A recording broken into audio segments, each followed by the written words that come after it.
Noite a todos. Agora a gente inicia, acho que a 10ª, né? A 10ª webconferência. O que é que ele está aqui com isso? Deixa eu ver o que ele está. Eu acho que ele está aqui. Deixa só para não ficar isso na gravação. Começamos a 10ª webconferência. E nessa conferência a gente vai tratar justamente da aplicação de elementos finitos na análise bidimensional. Como o Kelvin tinha colocado, né, ele perguntou, né, do que a gente vai tratar em relação a esse assunto. A gente vai apresentar, basicamente, a tecnologia de dois elementos, né, finitos, que são classicamente aplicados para análise plana. E basicamente, vamos dizer assim, aquele primeiro laboratório que a gente fez do ANSYS para analisar aquela chapa com furo, ele utilizou o elemento plano quadrilateral. A gente não chegou, vamos dizer assim, a procurar no help do software qual a característica daquele elemento finito, não é? Mas possivelmente a gente conseguiria, não é, avaliar, vamos dizer assim, a tecnologia. Quando eu falo tecnologia, vocês vão entender a característica do próprio elemento, vamos dizer assim, no grau de aproximação, né, das aproximações atreladas ao nó. Luiz, eu acho que está tendo interferência do seu microfone aqui no. Só bloqueia seu microfone para. A gente vai, na verdade, entender qual é a característica de tecnologia desses elementos, não é? Basicamente, a gente vai estudar dois: o elemento quadrilateral de 4 nós e o triangular de 3 nós. E como eu falei, possivelmente, aquele elemento finito ele pode ter sido aplicado para simular o problema, um elemento finito de 4 nós ou de ordem superior, de mais nós. Vamos ver se a gente consegue discutir isso hoje. Mostrar, né? Porque não existe somente esses elementos, mas a gente vai apresentar e abrir as contas para esses dois elementos, porque é o que dá para fazer, tá? A gente vai tentar. Eu vou agora utilizar o quadro, tá? Para não ficar fazendo algo similar ao que já tem lá no meu canal do YouTube, na playlist da disciplina. Eu vou utilizar um quadro aqui para meio que seguir. Deixa eu ver, ele veio. Para meio que seguir. Ele já projetou, só que eu falto aqui. Deixa eu ver aqui como é que eu faço para minimizar. Agora, para eu compartilhar agora. Agora eu vou compartilhar o caderno. Aí alguém. Deixa eu ver se é aplicativo. Isso. Deixa eu compartilhar o aplicativo para ver se ele. Então, acho que fica. Vou compartilhar a tela. Vai. Ele está compartilhando o aplicativo. Compartilhar a tela. Vamos ver se ele. Porque eu vou utilizar esse quadro aqui, né, a simulação de um quadro, para não ficar algo muito similar ao que já tem, entendeu? E a gente tentar, de alguma forma, organizar as ideias da apresentação desse tópico como se fosse realmente em sala de aula. Vocês estão vendo aqui a minha tela?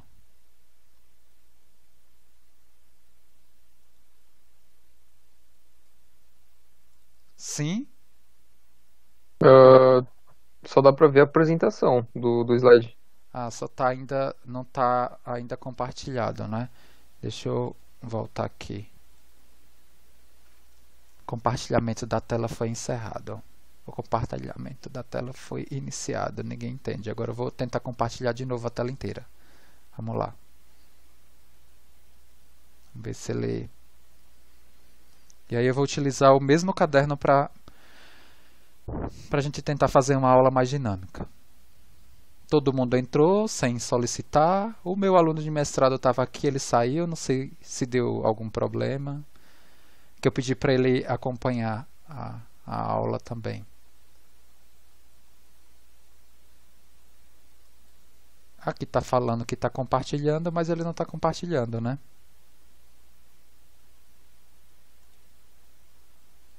Para mim, pelo menos, não mudou nada ainda. Não mudou nada. Não, continua Aqui na também página não. inicial do slide. Tá, então vamos voltar. Mesma coisa aqui. Vou compartilhar, tentar compartilhar de novo. Compartilhar a tela inteira, compartilhar. Está processando agora. Acho que agora começou, né? Porque deu... Não deu um... Tá, agora. Agora foi. Perfeito, gente. Então, só voltando. O Kelvin tinha colocado aqui um questionamento em relação ao tópico desse assunto, se ele estava associado, não é, à análise de problemas bidimensionais. Isso mesmo, né? Então, a intenção é justamente apresentar, vamos dizer assim, a tecnologia de dois elementos finitos para análise bidimensional. No caso aqui, a gente vai tentar nesse curso apresentar duas aplicações, né? Uma aplicação, né, dentro da mecânica estrutural e uma outra aplicação que é dentro dos problemas de transferência de calor por condução. Vamos ver se dá tempo, tá? Mas a intenção é justamente mostrar como a gente consegue simular problemas nessa condição agora bidimensional. Por quê? Porque o que a gente fez até agora foi tudo, não é, utilizando elemento, vamos dizer assim, em uma dimensão, ou seja, elementos que uma dimensão é muito maior que as dimensões da seção transversal. Agora a gente parte, né, para problemas onde duas dimensões são consideráveis em relação, por exemplo, à dimensão da espessura. E a gente começa, vamos dizer assim, a lógica da aplicação do MEF, tá? Eu já vou construir essa lógica utilizando tudo o que a gente já trabalhou na própria disciplina. Bom, quem lembra assim minimamente dos passos da aplicação do MEF para um problema geral? Você pode até recuperar o que você aprendeu no unidimensional, mas de forma geral, a gente parte de qual ponto, gente? Tem que construir a forma integral enfraquecida do problema. Isso, perfeito. Então é nesse sentido que para esse tipo de problema que a gente, né, vem fortemente estudando, que são os problemas no âmbito da mecânica estrutural, a gente vai, né, agora também, igualmente alguns problemas que a gente fez aí até o momento do curso, utilizar o princípio dos trabalhos virtuais. A gente vai utilizar, não é, o princípio dos trabalhos virtuais para caracterizar a forma, não é, a forma integral enfraquecida,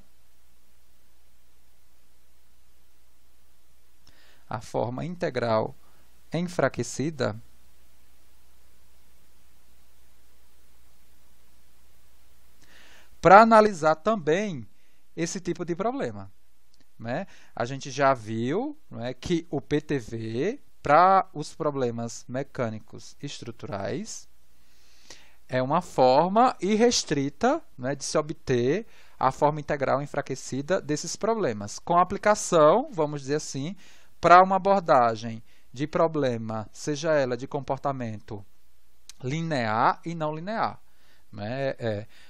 Uma forma geral de se estabelecer a forma integral enfraquecida. Eu não sei de vocês quantos fizeram técnicas de análise estrutural e projeto, mas possivelmente quem fez vai lembrar que o PTV, né, na verdade o PTV, ele pode ser apresentado com duas caras, né, de duas formas, de duas caras. Uma representando a equação de equilíbrio e outra representando a equação de compatibilidade.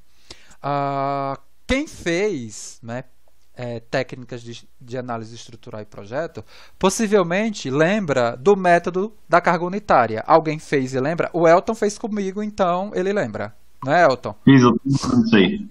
Lembro sim. Então, o professor mostrou, né, a aplicação do PTV lá em técnicas, né, e a forma do PTV que ele apresentou foi na forma onde a equação do PTV me representa a compatibilidade. Me dando, por exemplo, uma metodologia de determinação, por exemplo, das estruturas hiperestáticas por meio, né, do método da carga unitária. Deslocamento e deformação. Como eu tinha dito, quando o PTV é escrito em termos de compatibilidade, o real ele vai ser o deslocamento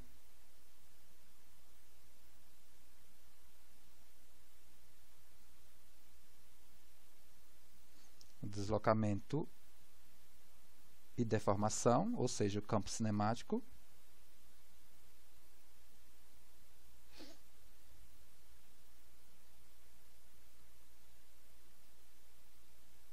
E o virtual, forças internas e externas. Aí sim, faz sentido com o que vocês aprenderam lá em técnicas de análise estrutural e projeto. Praticamente todas as metodologias elas trabalharam com o PTV escritas como uma equação de compatibilidade, me dando, não é, o campo virtual como campo de força.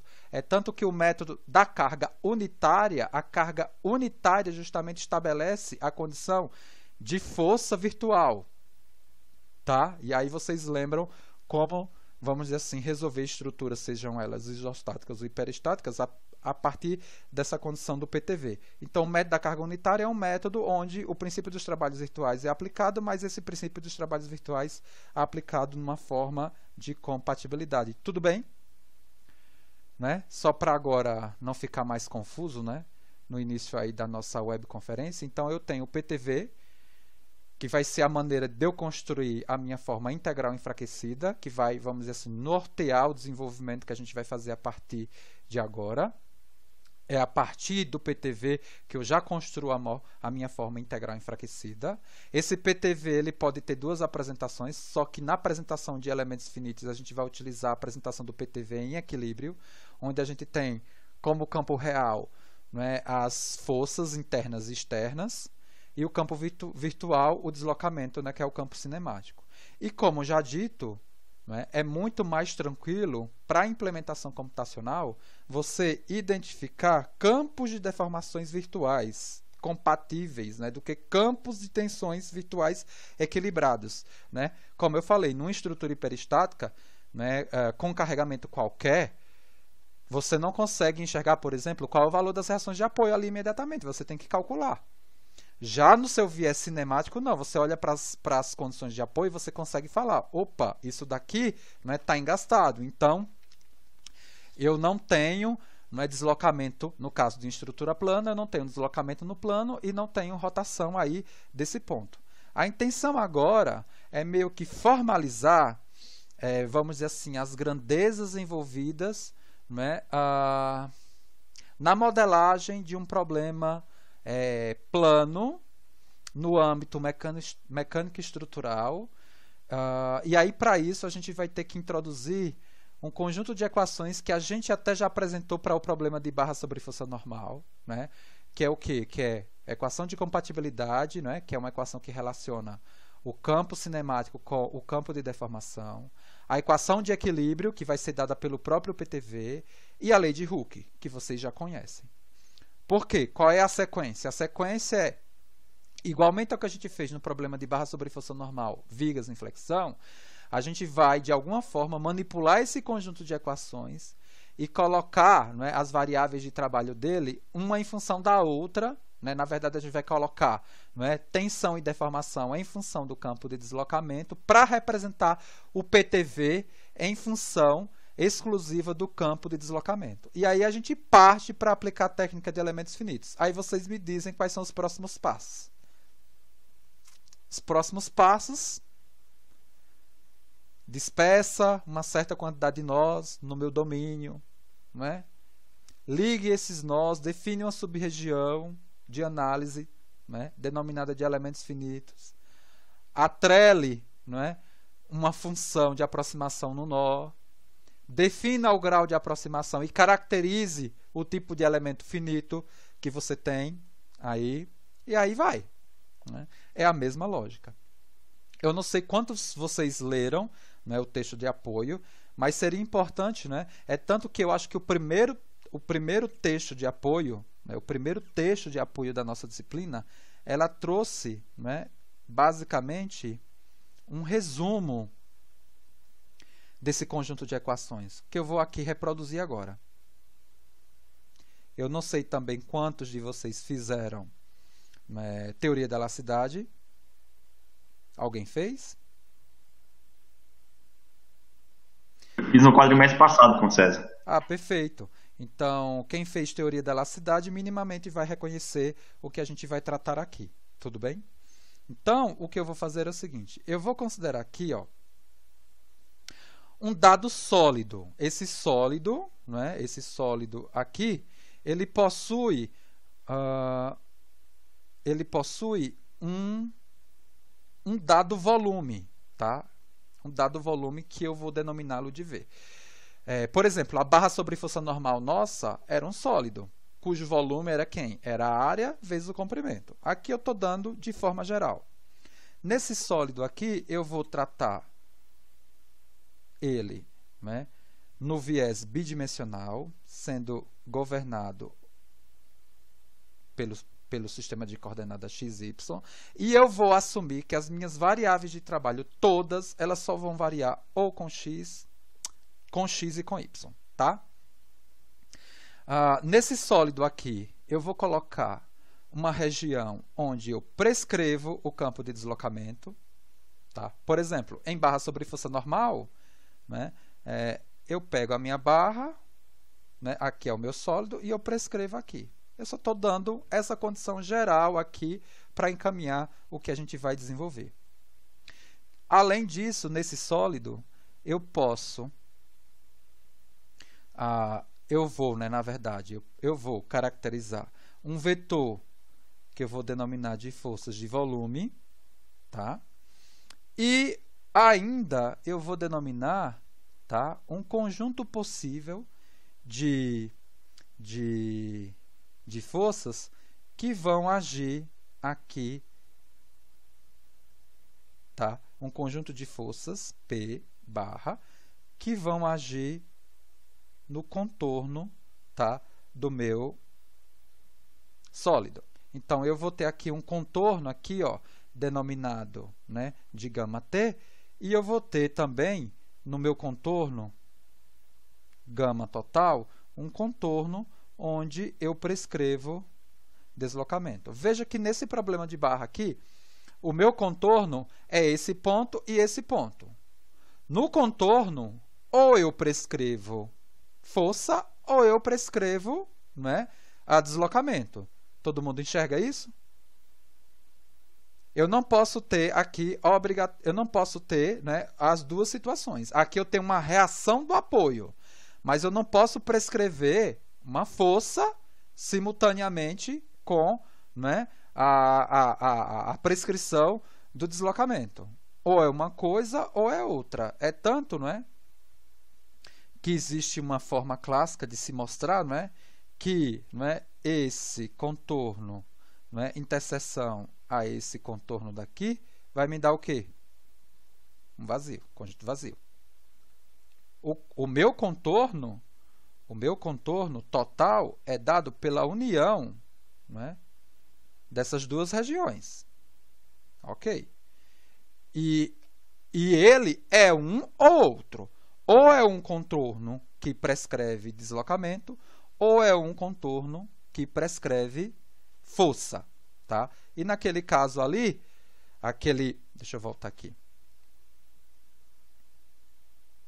E nesse caso daqui, né, o que eu tenho são forças de superfície, né? Porque aqui, na verdade, eu tenho um volume, né, um sólido, e na superfície do meu sólido eu aplico esse tipo de força.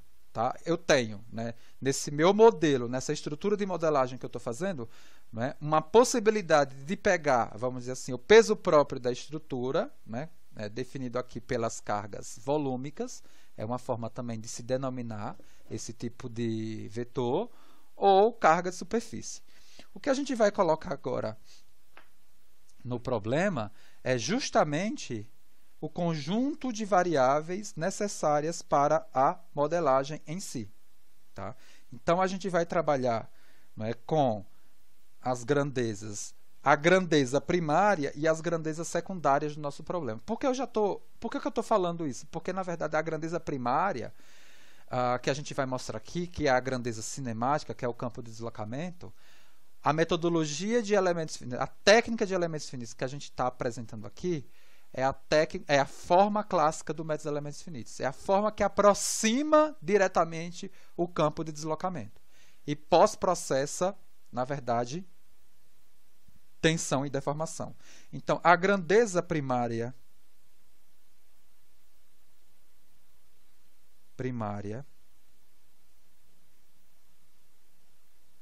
do nosso problema aqui é o deslocamento.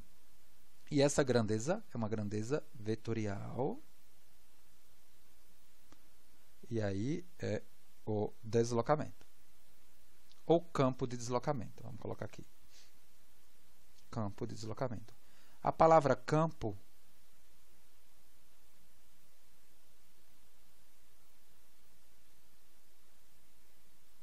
indica que a grandeza, na verdade, né, ela vale ponto a ponto. Lembra do que a gente comentou no início do curso? Lembrando que o meu sistema está associado, né, ao plano, e a gente está adotando aqui as coordenadas, né, do plano, as coordenadas x e y. E classicamente, né, esse vetor ele é representado, né, por componentes denominadas de U e V, igualzinho ao que a gente já estabeleceu aqui no curso. U, né, é a componente do vetor de deslocamento associado à direção x, e V a componente do vetor de deslocamento associado à direção y. Tá? Então, eu tenho que enxergar aqui que essa componente é uma componente que varia no plano. Tá? Elas têm, né, essa condição para esse problema de caráter plano, né? U e V elas variam com x e y. Tá? E o que eu estava falando dessa questão de campo, né, ou seja, definição da grandeza ponto a ponto, por conta do nosso sólido ser um sólido contínuo, e o sólido contínuo ele é representado por infinitos pontos. Tudo bem? Então, na verdade, quando a gente fala de deslocamento, tensão e deformação, a gente está caracterizando essa grandeza no ponto. Tudo bem? Tem aluno que tem muita dificuldade de enxergar essa questão inicialmente. E a gente vai trabalhar agora com a definição das grandezas secundárias, que é tensão e deformação. Então, a primeira grandeza secundária que a gente... E secundária eu estou colocando aqui porque para a técnica de elementos finitos, a gente não vai, na verdade, aproximá-la de forma direta, né, a partir da aplicação da técnica. Na verdade, a gente vai pós-processá-la. É uma grandeza tensorial. Só uma explicação aqui. Eu vou colocar agora essa notação de vetor, né, ou seja, com uma barrinha, para facilitar a apresentação que a gente vai desenvolver já já. E quando for matriz, né, vetor, isso daqui, né, vetor também seria uma grandeza tensorial, só que é um tensor de ordem 1.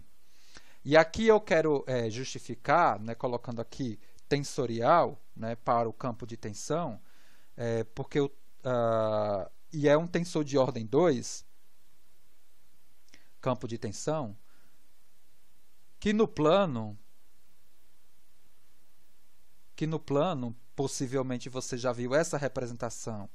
Para o plano, com o sistema de coordenadas x, y, para o plano, possivelmente você viu essa representação, né, do tensor, né, plano, não é isso? E ele tem essa representação matricial e é definida como tensor de ordem 2, o tensor das tensões, porque eu vou precisar de duas matrizes de transformação para levar elementos de uma dada base para outra.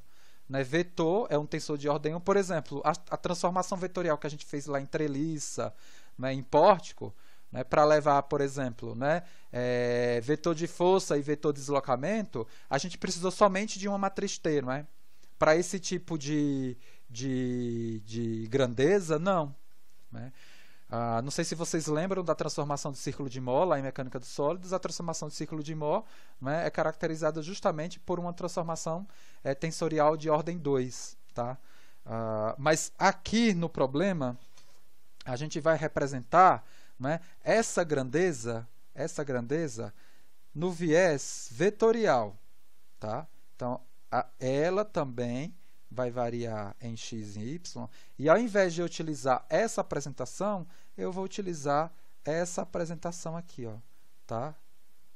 Ou seja, eu pego somente, né, as componentes aqui que não se repetem no meu problema, tá? Ou seja, porque esse tensor aqui, ele é definido simplesmente, né, por essas três componentes, porque a gente tem a simetria, tá, desse tensor. A outra grandeza secundária é a grandeza deformação. É a grandeza deformação.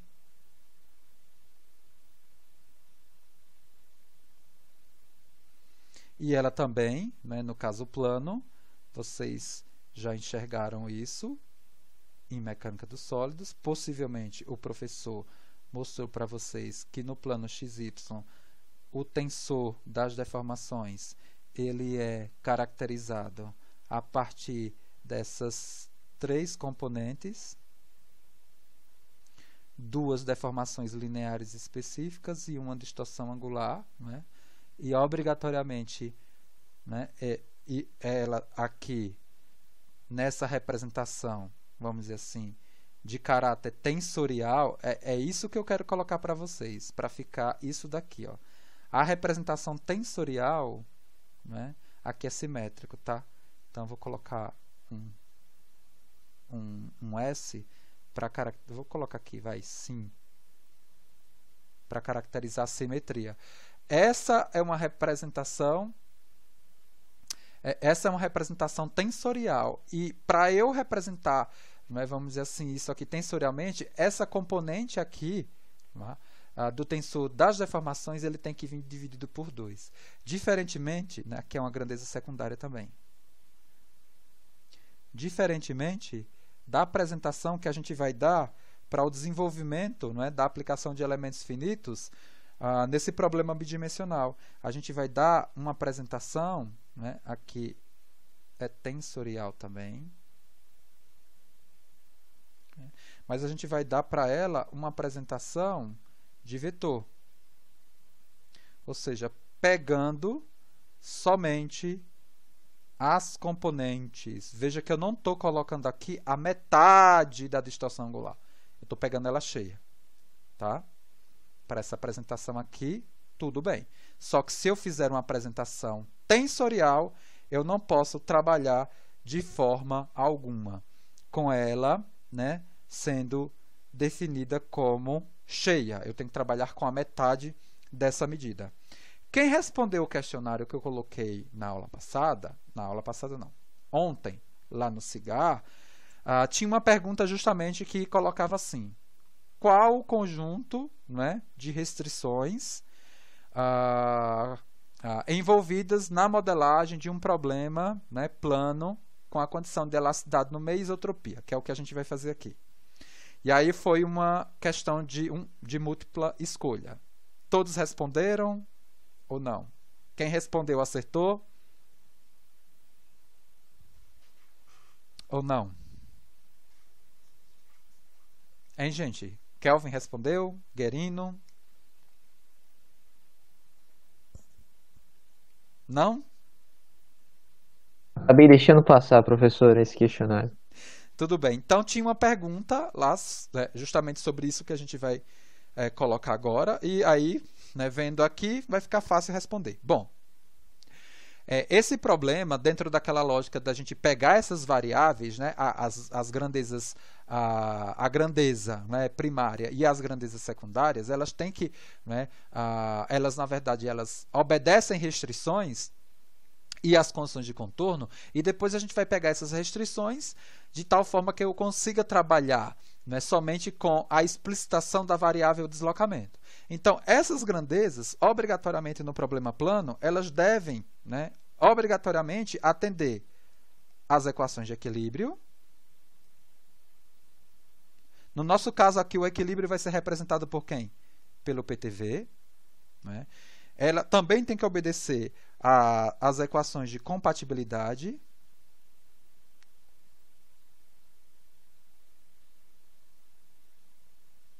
Precisa também obedecer à lei constitutiva ou lei de Hooke.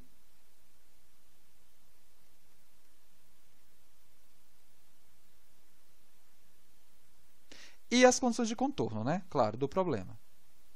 Lembra que eu falei que eu tenho condições em gama U e em gama T. Ok. No âmbito dos problemas plano, eu ainda precisaria, de alguma forma, definir problemas que são caracterizados por estado plano de tensão e estado plano de deformação. Já escutaram sobre isso? Ou não? Quem fez teoria da elasticidade, possivelmente sim.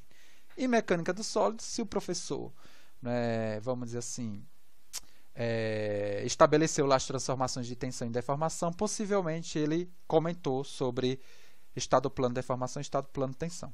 No estado plano de tensão, qual é a situação que a gente vai ter? Possivelmente a gente tem uma estrutura com duas dimensões muito maior que a terceira. Né? Vamos dizer assim, eu tenho aqui as minhas dimensões no plano x, y, que são muito maiores que a dimensão, né, associada, né, à direção perpendicular ao plano xy. Tudo bem? E aí, consequentemente, né, a gente, com essa, né, hipótese, a gente consegue, né, afirmar, né, que essas componentes do estado tensional tridimensional, elas são nulas. E no estado plano de deformação, o que a gente tem é o contrário. Na verdade, a gente tem, né, a dimensão em Z, vamos dizer assim, muito maior, muito maior do que as dimensões, né, do plano. Aqui, ó, eu posso até colocar isso aqui para você lembrar. Aqui o que eu tenho, né, é a dimensão em Z muito menor, né, em comparação com as dimensões associadas em x e y. E aqui eu tenho a dimensão em Z muito maior que as dimensões associadas no meu problema nas direções x e y. No caso do estado plano de deformação, né, eu só trabalho, né, com aquelas componentes que eu tinha colocado lá no tensor das deformações, que foi εx, εy e o gama de xy. Aqui, eu, com essa hipótese de estado plano de deformação, eu enxergo que a deformação linear específica em Z e as distorções angulares em XZ e em Y em Z são nulas. Tudo bem? Isso não quer dizer que, por exemplo, nessa situação aqui, o εz é nulo no estado plano de tensão, tá? Não tem nada a ver. A gente consegue enxergar isso pela lei de Hooke generalizada. Nem aqui em estado plano de deformação, eu não posso assumir que o σz aqui é nulo, porque não vai ser, tá? O que a gente consegue, vamos dizer assim, cravar com essas condições aqui é que essas componentes do estado tensional para estado plano de tensão elas são nulas e que essas componentes do estado deformacional elas são nulas para o problema em estado plano de deformação. Então, com essas situações das restrições mais a condição de contorno e o problema sendo analisado em EPT e EPD, agora a gente começa a apresentar justamente a cara dessas restrições. Por exemplo, a restrição de compatibilidade, olha só, gente, o objetivo aqui não é mostrar como essas equações apareceram, tá? Isso daí você teria que ter feito teoria da elasticidade e de alguma forma, né, vamos dizer assim,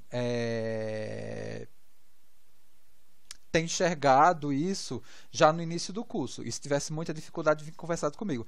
Porque a intenção do curso é aplicar elementos finitos para se estabelecer uma solução aproximada para esse tipo de modelagem. Né? Em teoria da elasticidade, possivelmente o professor não aplicou elementos finitos. Ele aplicou as estratégias lá para a solução do problema elástico a partir dessas equações. Né? Utilizando lá as estratégias que o professor mostrou lá em teoria da elasticidade. Aqui não, aqui a gente vai apontar para uma solução aproximada. Mas para eu, né, construir a minha solução aproximada, de alguma forma ou outra eu tenho que mostrar quais são as restrições do meu problema. Então, de onde é que veio isso? Bom, antes de colocar, por exemplo, a expressão, né, que relaciona as deformações, né, εx, εy, né, εx, εy e o gama de xy com o campo cinemático, eu vou, né, pedir para vocês, né, a situação de compatibilidade que foi apresentada no problema de barra sobre força normal. Lembram?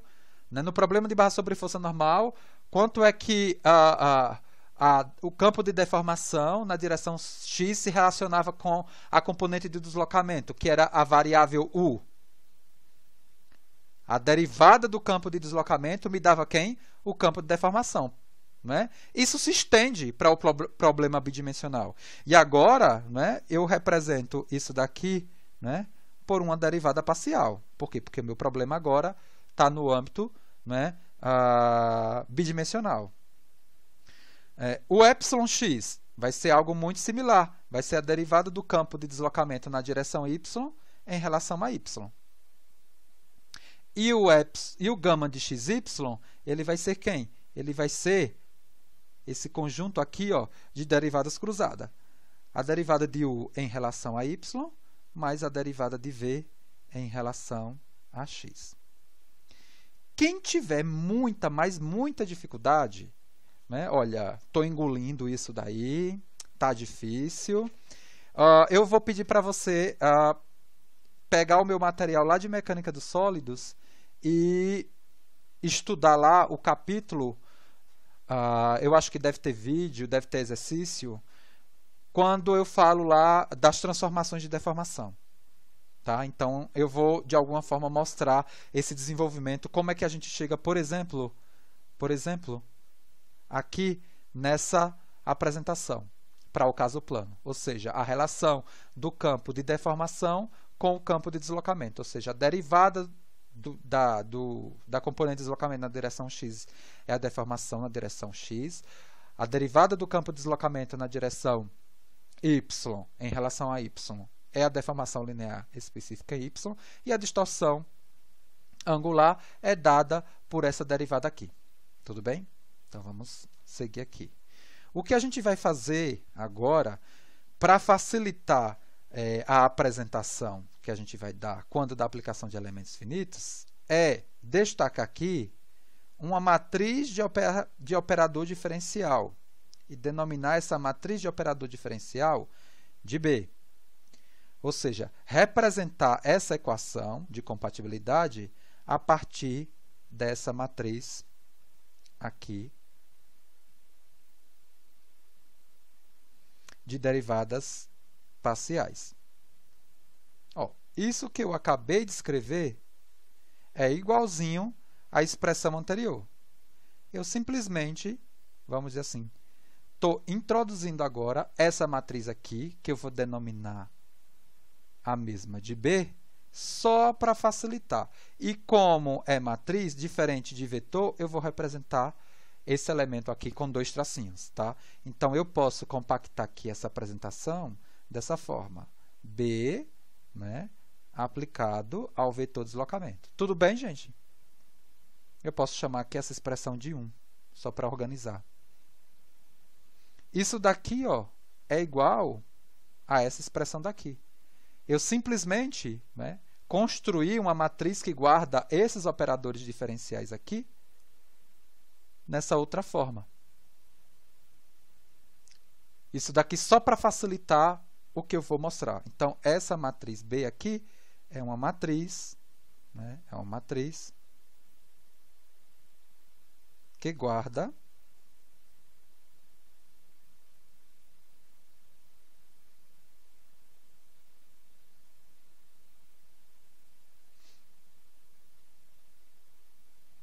as derivadas parciais.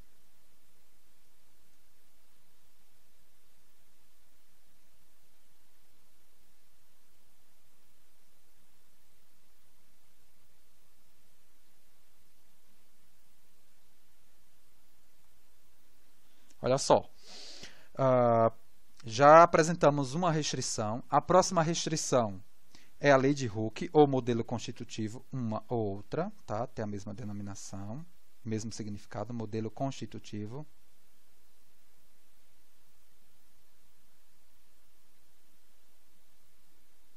Para o caso plano, né, para o caso plano e para a abordagem que a gente vai dar, né, de material elástico linear, né, porque o nosso curso tá dentro desse âmbito.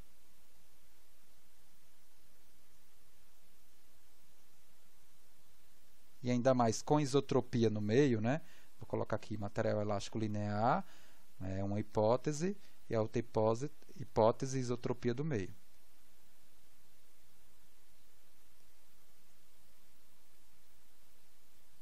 A gente vai representar isso daqui pela lei de Hooke, tá? Ou seja, o tensor, né, que na representação vetorial que a gente está dando, né, o tensor das tensões na representação vetorial que a gente está dando, se relaciona com o tensor das deformações a partir de uma matriz constitutiva, nesse caso aqui, matriz constitutiva de rigidez. Olha só, a gente tem que ter muito cuidado que essa matriz constitutiva de rigidez, ela tem uma apresentação para o caso plano de tensão e uma outra para o caso plano de deformação, tá? Então a gente tem que ter muito cuidado. Professor, e, por exemplo, naquele exemplo que a gente fez, né, no primeiro laboratório de ANSYS, a gente analisou o problema em que condição? Foi EPT ou EPD? Vocês lembram? A gente chegou a fazer essa particularização, lembram?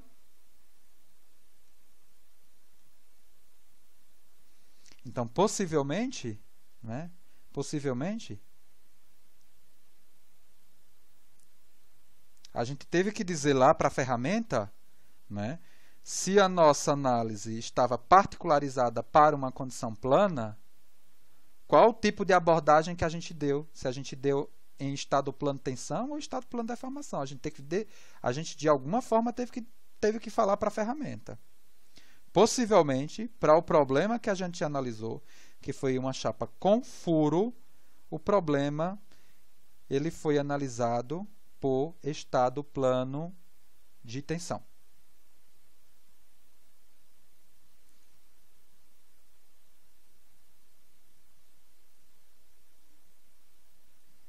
Vou colocar aqui. E a gente tem aí que, na verdade, as únicas propriedades, né, do material que precisam ser caracterizadas para esse tipo de modelagem, né, material elástico linear com isotropia no meio, é o módulo de elasticidade e o coeficiente de Poisson, né, coeficiente de Poisson aqui.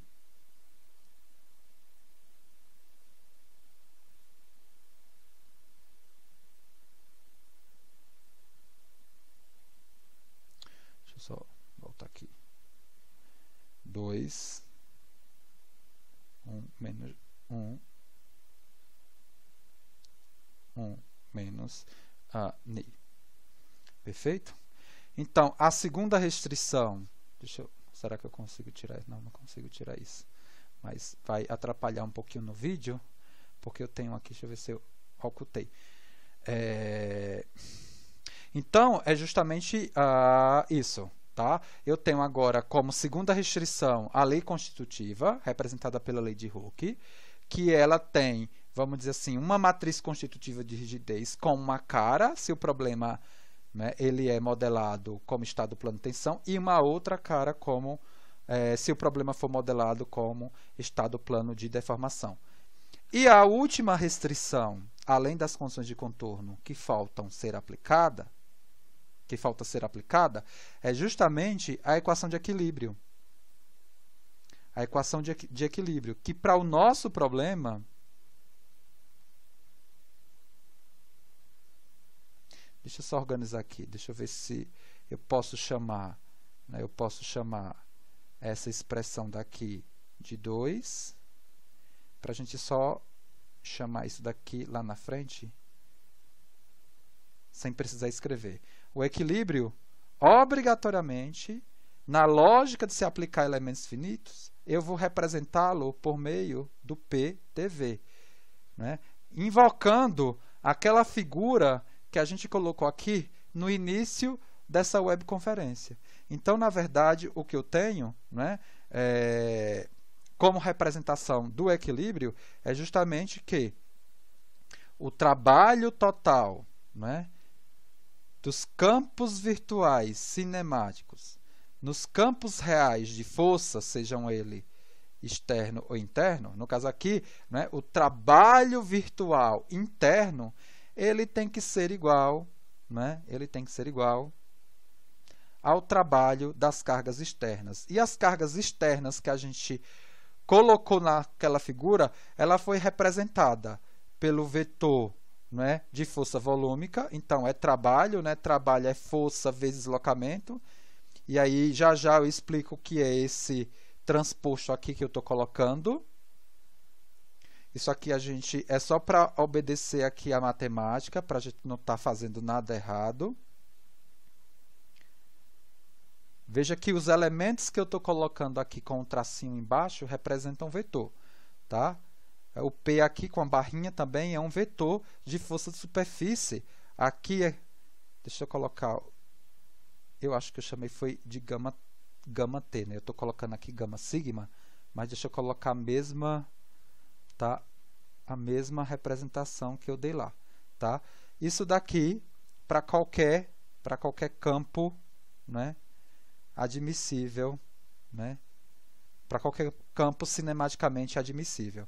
Olha só, por que eu estou colocando, tá, esse transposto? É para que a conta faça sentido na matemática. Veja, isso daqui me representa o quê, fisicamente?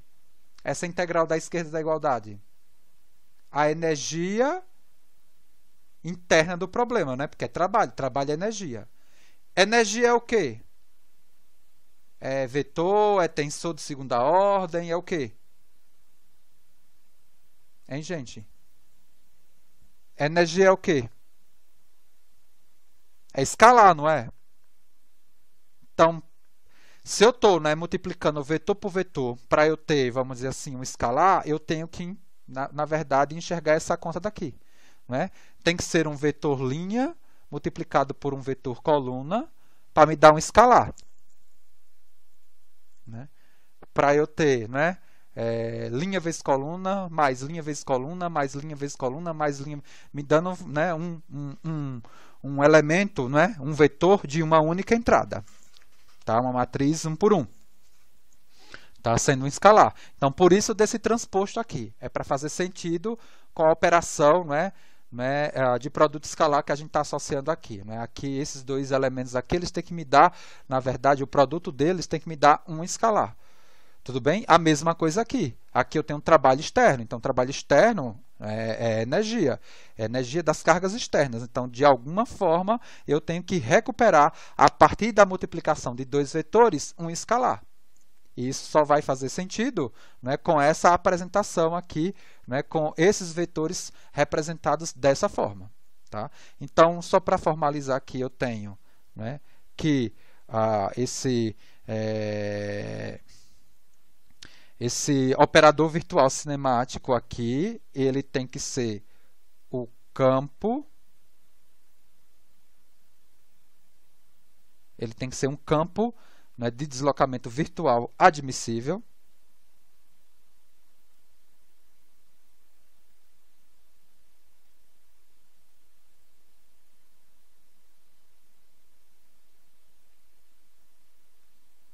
Virtuais admissíveis.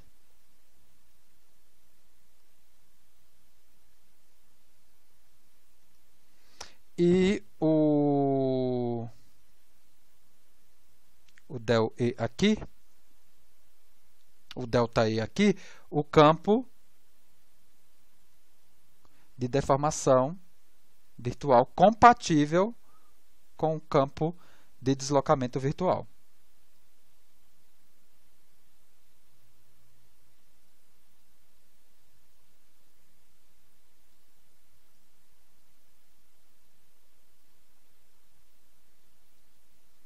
O campo compatível, né, com o deltazinho D. Tudo bem? Se isso é verdade, olha, se isso é verdade, se eu tenho que o campo real de deformação ele é compatível com o campo real, né, de deslocamento a partir dessa expressão, veja, B é quem? B é a matriz que guarda os operadores diferenciais. Então, obrigatoriamente, o campo virtual de deformação, ele também tem que ser compatível com o campo virtual de deslocamento. É isso que eu estou colocando. Então, o que a gente vai fazer agora? A gente né, colocou aqui a expressão que a gente denominou de 1. A gente tinha denominado essa expressão de 1. Denominou essa expressão aqui que relaciona a tensão com a deformação de 2. E eu posso colocar aqui como, vamos dizer assim, essa expressão aqui como 4 e o equilíbrio lá em cima, como 3, né? Colocar aqui essa expressão aqui, ó, como 3. E o que eu vou fazer agora é justamente pegar A1, A2 e A4 e substituir aqui na 3. Para enxergar o quê? Para justamente enxergar uma única expressão que obedece o equilíbrio, a compatibilidade, a lei constitutiva e que envolve simplesmente a variável primária do meu problema, que é a variável o quê? Deslocamento. Então, com essa passagem, né, com essa substituição, a gente consegue representar, né, o princípio dos trabalhos virtuais englobando, além do equilíbrio, a compatibilidade, a lei constitutiva, chegando na forma fraca, enfraquecida, na forma integral enfraquecida desse problema, né, que a gente está avaliando, que é o problema bidimensional. O problema elástico linear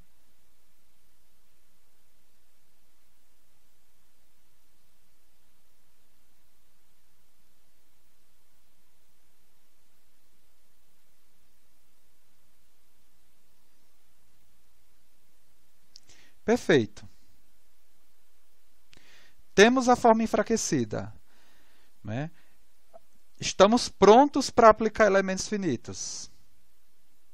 O que é que a gente precisa fazer, então, para aplicar elementos finitos? Seguindo tudo o que a gente já desenvolveu aqui no curso.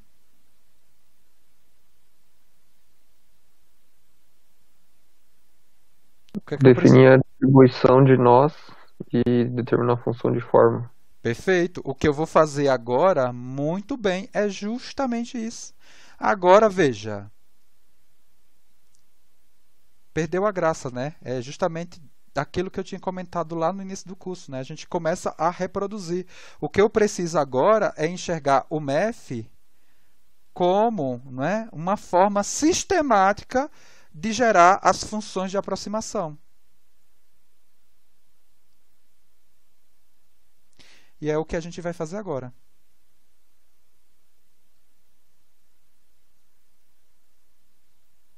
Olha só. Então, no nosso problema, eu tenho o quê? Duas grandezas, né, que me caracterizam o vetor deslocamento, né? duas componentes, né, na verdade, que me define a grandeza deslocamento, que é a componente de deslocamento na direção x e a componente de deslocamento na direção y. Então, quando a gente pensar em aproximação, a gente também vai estruturar uma aproximação para o campo, né, de deslocamento, para a componente de deslocamento na direção x, da mesma forma que a gente vinha fazendo anteriormente, onde n significa o quê? O número de n nós que eu aplicar na minha discretização do problema plano. Igualmente, eu aproximo o meu campo V a partir de valores nodais incógnitos que eu vou descobrir e das mesmas funções que eu utilizei para aproximar o campo U.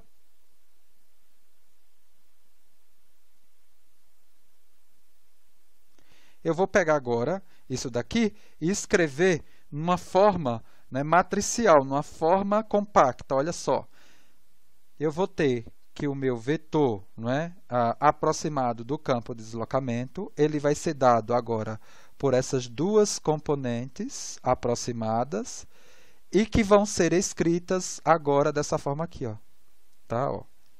φ1, 0, φ2, 0, φn, 0. 0, φ1, 0, φ2, até a φn. Multiplicado por quem? Multiplicado aqui, multiplicado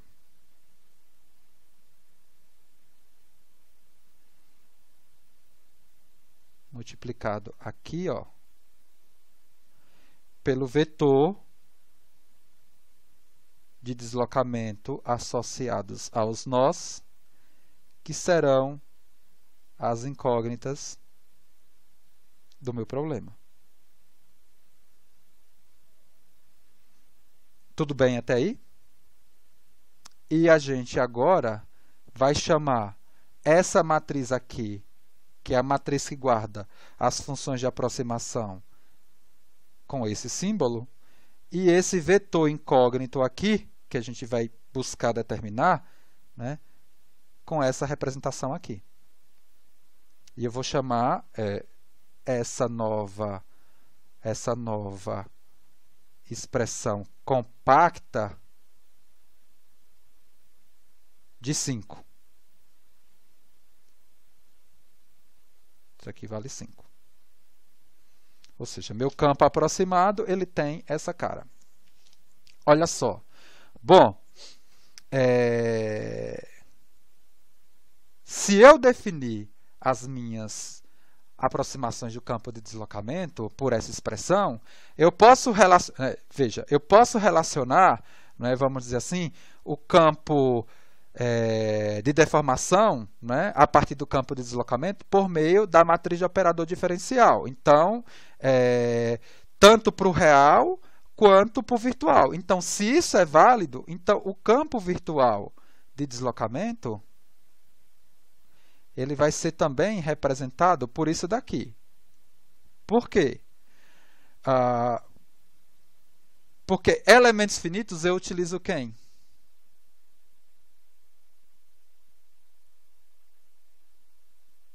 Ou seja, o campo que eu utilizo para aproximar, né, a variável real, ou seja, o conjunto de variáveis que eu utilizo, o conjunto de funções que eu utilizo para aproximar a variável real, é também o mesmo, né, conjunto de aproximações que eu utilizo para aproximar o meu campo virtual, no caso cinemático. E como eu estava falando, se isso daqui é válido, por tabela e por Galerque eu assumo isso, e o que eu estava, né, comentando agora há pouco é que se isso é verdade, eu também posso definir a deformação real a partir desses parâmetros cinemáticos que eu quero determinar.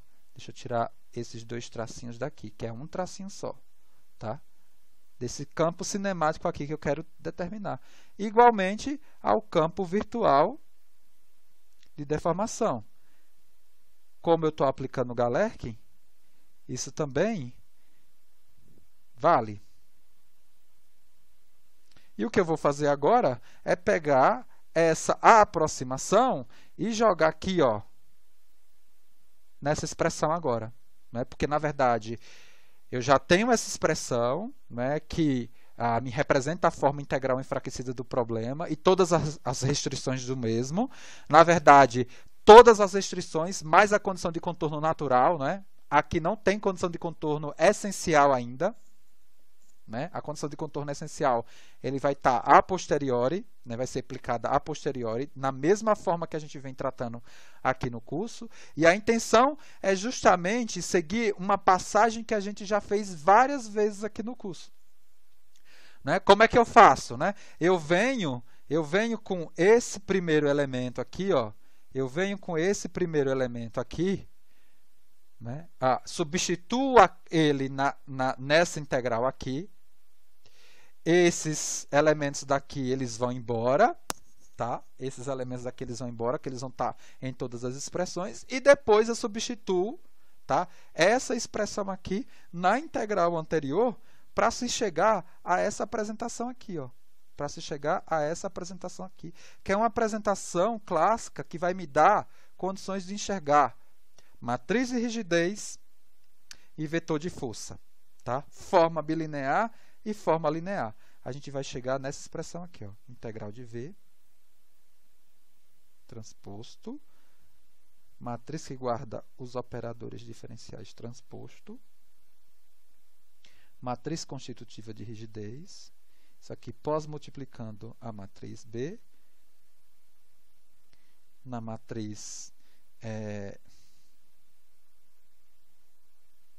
tirei aqui as minhas constantes que precisam ser determinadas, igual a essa integral de volume dessa matriz transposta, multiplicando esse vetor no volume, mais essa integral no contorno, onde tem força prescrita no contorno,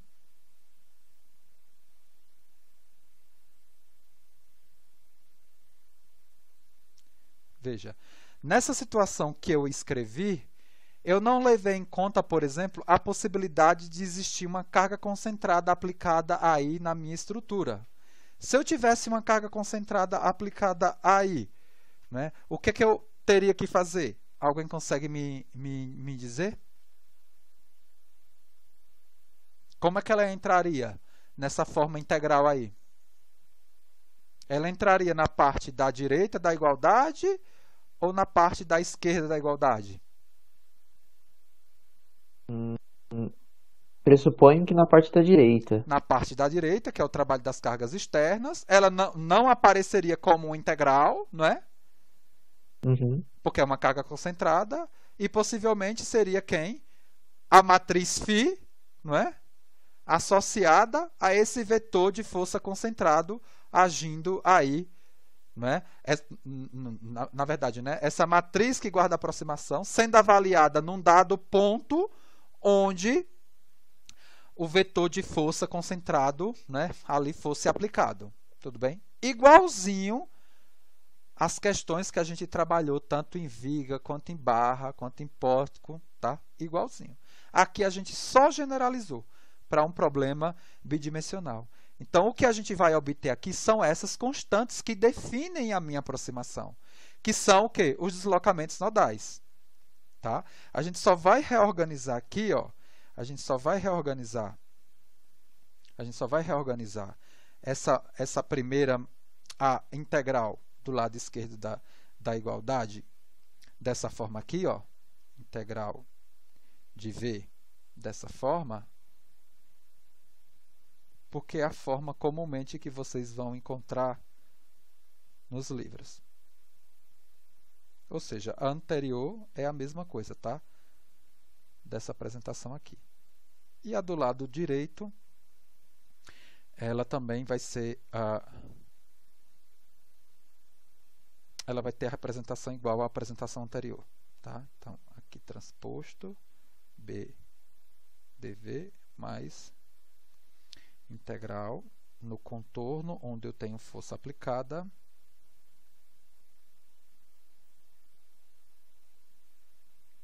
E aí vocês já conseguem reconhecer. Aí está faltando, né? Está faltando o DN. Deixa eu apagar aqui. Está faltando aqui as minhas incógnitas, né? Que eu preciso calcular. Tem um vetor DN aqui, né? Aqui são as constantes que eu preciso calcular. São constantes, é tanto que eu terei da integral, né? E aqui eu consigo finalmente chegar na minha matriz de rigidez, que vai ser dado por essa conta daqui.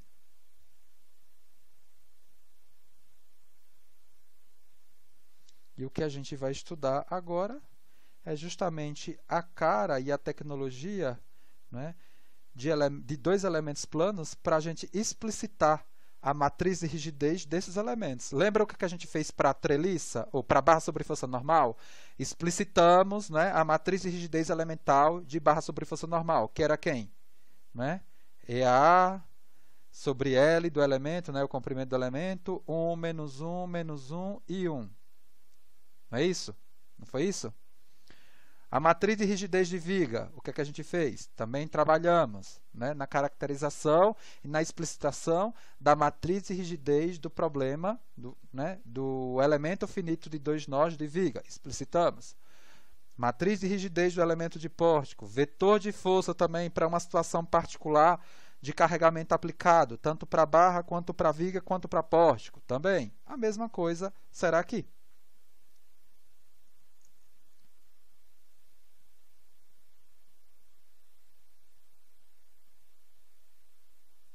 E aí é nisso que a gente vai, vamos dizer assim, se dedicar um pouquinho nessa aula e nas próximas, né?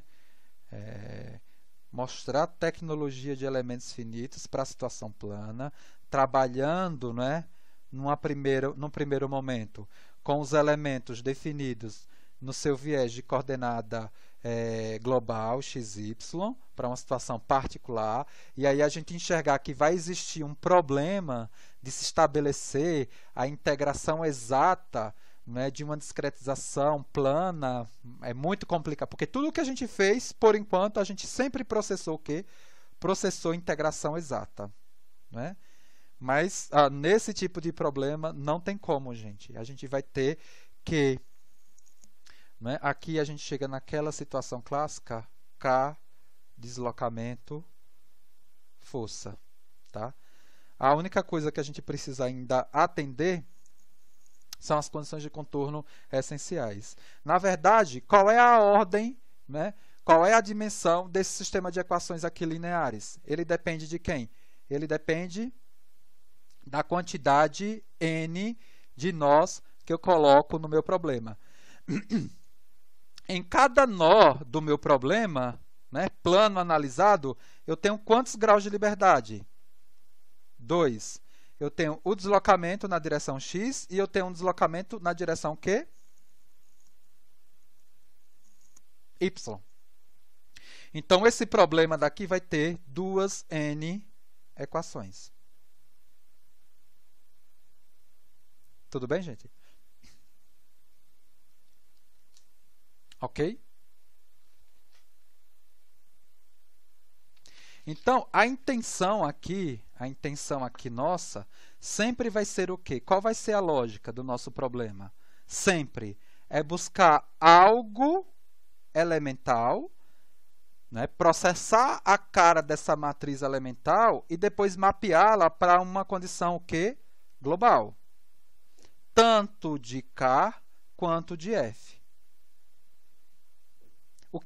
Qual foi, vamos dizer assim, o elemento, né, recorrente que a gente aqui aplicou no nosso curso para fazer esse transporte de uma informação, né, construída localmente? Aqui eu vou colocar aqui é uma barrinha, aqui é vetor.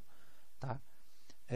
Qual foi o elemento que recorrentemente a gente trabalhou no nosso curso para levar a informação, né, local para uma condição global?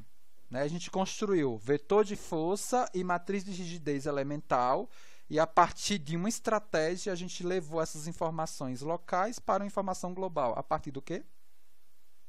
Matriz de espalhamento. Perfeito. Então, eu posso, por exemplo, pensar numa lógica de programação onde eu consiga estabelecer o espalhamento, né, vamos dizer assim, o espalhamento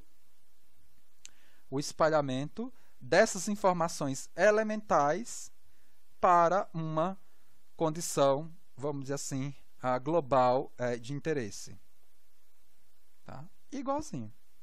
E aí, nas próximas aulas, quando a gente fizer o laboratório, a gente vai ver uma situação que eu fiz simulação de problema plano utilizando uma ferramenta do MATLAB. Eu já coloquei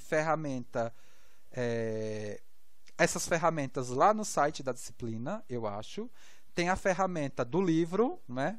Daquele livro que a gente utiliza no laboratório, e vai ter outra ferramenta que a gente vai trabalhar e a gente vai ver as estratégias que ele utilizou para fazer esse mapeamento. É basicamente isso. Agora a gente vai trabalhar tecnologia. Tá? Na aula de hoje, vamos ver se a gente consegue mostrar minimamente os dois elementos. Eu não sei se vai dar tempo, mas a gente vai começar, né, a apresentar a tecnologia do elemento triangular de 3 nós. Aí você pode pensar, o professor está louco, né? Elemento triangular de 3 nós só pode ser de 3 nós. Não. O elemento unidimensional que a gente aplicou para barra sobre força normal era exclusivo de 2 nós? Quem me responde? Agora vocês têm condição de responder. O elemento de barra sobre força normal que me deu aquela matriz elemental de barra sobre força normal com essa cara daqui, EA sobre L, 1, menos 1, menos 1 e 1. Ele foi de 2 nós, né? Mas só existe elemento, né, de barra sobre força normal de 2 nós, gente?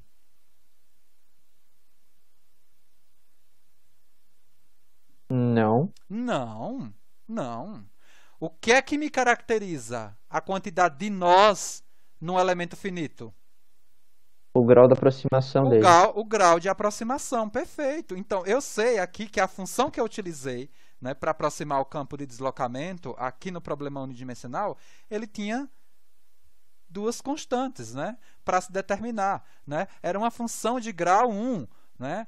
E eu tinha também características da função de aproximação de elementos finitos. Ou seja, a minha função de elementos finitos, obrigatoriamente, né, aqui deixa eu colocar, a minha função de elementos finitos, obrigatoriamente, ela tinha que ser o quê? Unitária no nó e 0 no outro nó. Ou seja, ela é definida como suporte compacto, né? Ela só tem uma influência numa dada região, né? Ela é uma função definida por várias sentenças, tá? Ela só perturba uma dada região, né? Esse problema daqui ele pode ser discretizado por uma função cuja aproximação é dada pelo grau 2. Eu posso, mas para fazer isso eu tenho que utilizar um elemento finito de 3 nós. Tudo bem? Perfeito? Então, a mesma lógica vai ser aqui. Eu não necessariamente só posso aplicar, vamos dizer assim, na construção do elemento finito triangular, uma condição de 3 nós. Não, eu posso ter elemento finito triangular com mais nós. E a gente vai ver qual vai ser a lógica disso. À medida que eu aumento a quantidade de nós no meu elemento finito, o que é que eu estou fazendo? Aumentando o grau da aproximação atrelado a ele. Bom, como foi que a gente definiu, né, na verdade, o grau de aproximação do problema de barra sobre força normal? A gente olhava, né, a exigência de diferenciabilidade da forma bilinear do meu problema. Qual é o grau de diferenciabilidade apresentado aqui na minha matriz K? Esse operador diferencial B, qual é, né, a ordem maior da derivada? Lembra como é a cara dele? É del x 0, 0 del y, e aqui é del y e del x. Não é? Qual é a maior ordem aqui? 1. 1. Então, quando eu penso em estruturar a aproximação, né, para o caso de um elemento plano, que no caso agora vai ser representado por triângulos ou por retângulos ou quadrados, não é? Porque agora a gente vai... Qual é a lógica? Não é? Agora eu vou ter o quê? Eu vou ter, por exemplo, um dado domínio plano e vou querer agora, né, jogar elementos finitos caracterizados aqui, né, ó,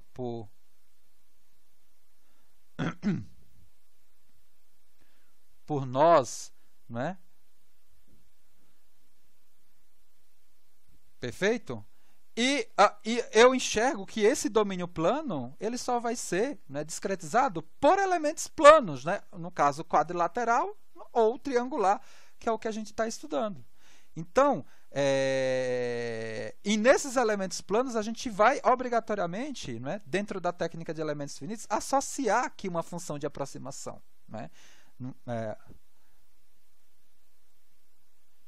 Para um domínio, por exemplo, que seja discretizado com dois triângulos aqui, ó, eu vou associar funções, né, de aproximação, né, nesses nós. E essas funções de aproximação, obrigatoriamente, elas têm que atender o quê? A exigência de diferenciabilidade apresentada aqui. Então, pergunta, né, é justamente isso. Qual é, para esse problema, né, elástico linear com isotropia plano, qual é o menor grau de aproximação que eu posso aplicar, né, na função para a aproximação do meu problema? Se o operador diferencial ele tem ordem 1.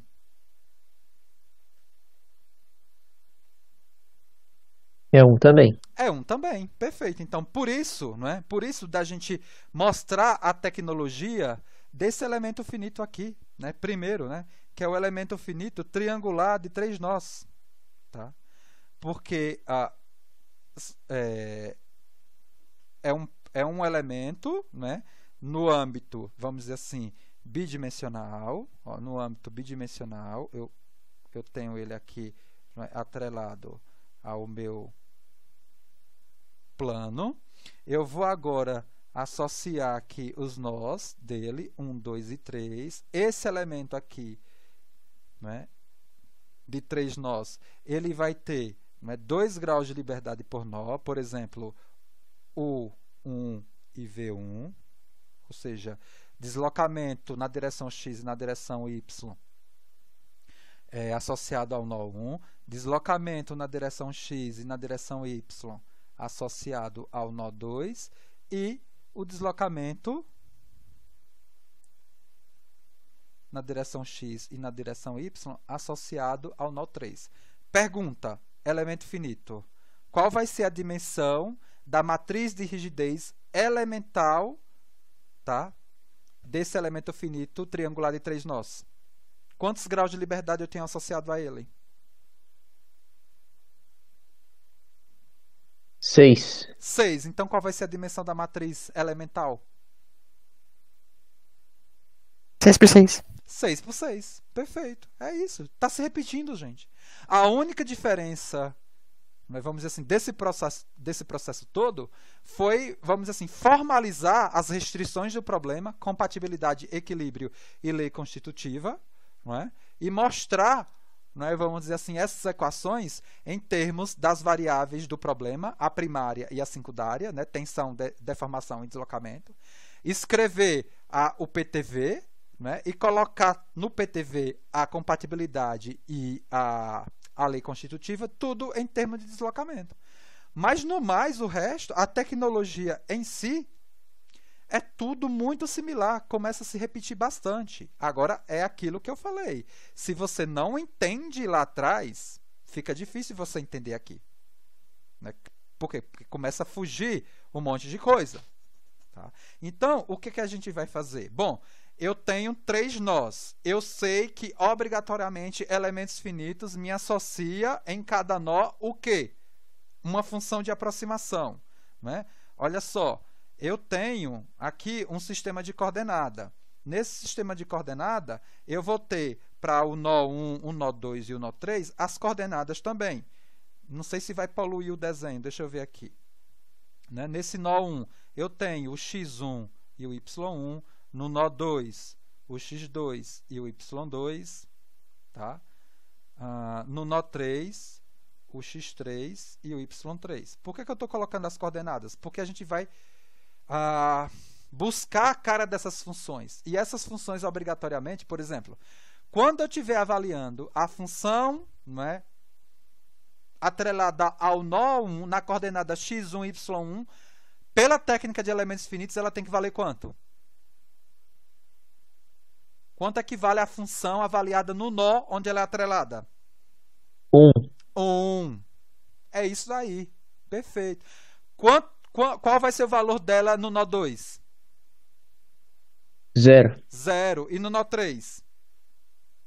Também 0. 0. Então, são essas condições que a gente vai aplicar para descobrir a cara dessas funções. Né? Só que a aproximação do campo de deslocamento ela vai ser em função dos valores das funções atreladas no nó e dos valores dos deslocamentos associados a esses nós que eu vou descobrir lá no meu problema, quando da montagem do sistema de equação. Então, o que eu vou fazer aqui agora é justamente só formalizar as aproximações, a aproximação do campo, né, da variável, da componente de deslocamento na direção x, ela vai ser dada por isso, né, o deslocamento elemental do nó 1, vezes a função de aproximação do nó 1, eu vou chamar de psi, tá? Poderia chamar de φ, mas não tem problema, tô mudando. Ao 2, tá? Elemental, o parâmetro, né, elemental, vezes a φ2, mais a U3, essa incógnita U3, vezes a psi3. Da mesma forma, vou aproximar aqui a componente de deslocamento na direção y, que vai ser V1, né, esse parâmetro que eu vou calcular, mais V2 elemental, vezes psi2, mais V3 elemental, vezes psi3. E isso daqui eu vou reunir numa forma matricial. Então, para facilitar aqui a nossa apresentação. Então, eu vou agora escrever esse vetor de deslocamento aproximado elemental a partir da aproximação elemental definida, né, nessa condição do elemento finito triangular de 3 nós. E agora a gente vai explicitar a cara dessas psis.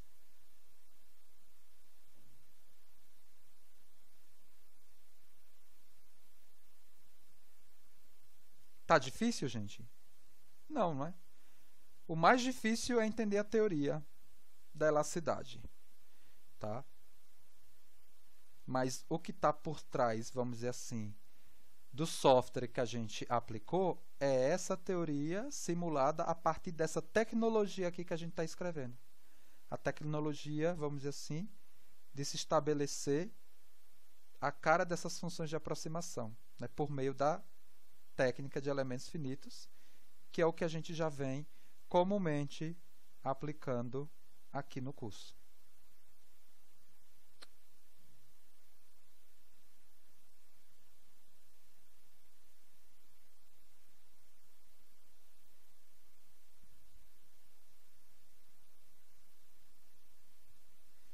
Tá? E aí eu vou compactar a expressão ainda mais com essa representação aqui. Psi é a matriz, Psi é a matriz que guarda as aproximações, né, do campo de deslocamento desse elemento finito. E a aproximação do campo de deslocamento ela vai ser dada pela multiplicação da matriz que guarda as aproximações vezes os deslocamentos incógnitos, que eu vou calcular. Então,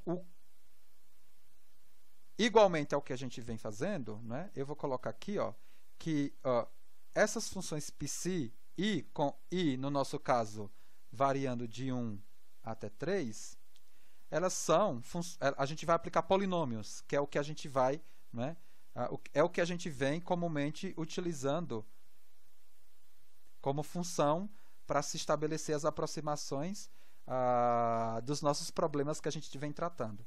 E nesse caso aqui, do elemento finito triangular de 3 nós, eles são polinômios lineares em x e em y.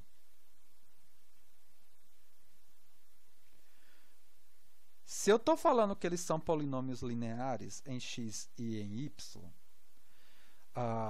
alguém consegue, vamos dizer assim, ligar a característica de eu ter um elemento de 3 nós com a cara desse polinômio genérico em função de x e y? Né? Veja, eu obrigatoriamente vou ter a informação desse polinômio em 3 nós. Né? Eu sei que uma função φ de 1, quando avaliada aqui, ela vai valer 1 e 0 aqui, aqui. A φ de 2, né? Ela vai valer 1 aqui, 0 aqui, 0 aqui. E a φ de 3, ela vai valer 1 aqui e 0 aqui, 0 aqui. Então, eu vou ter que ter obrigatoriamente um polinômio com quantas partes? Com quantos monômios?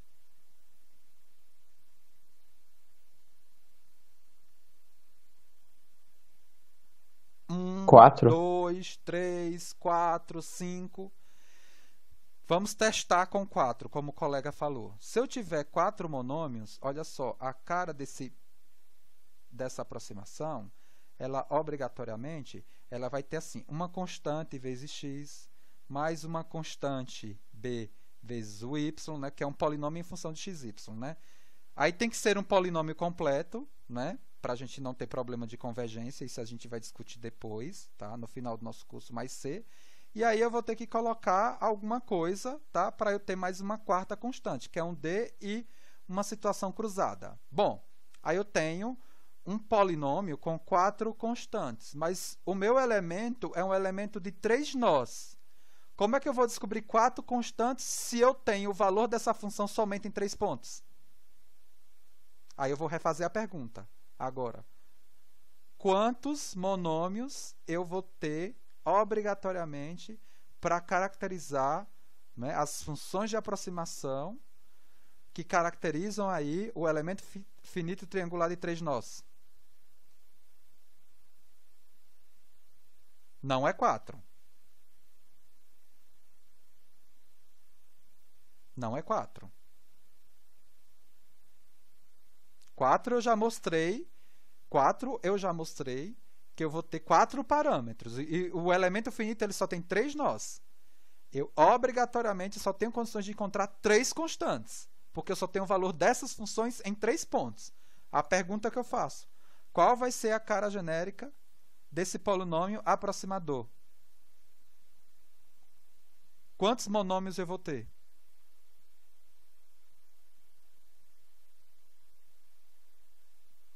Ele vai ter 3 monômios, ó.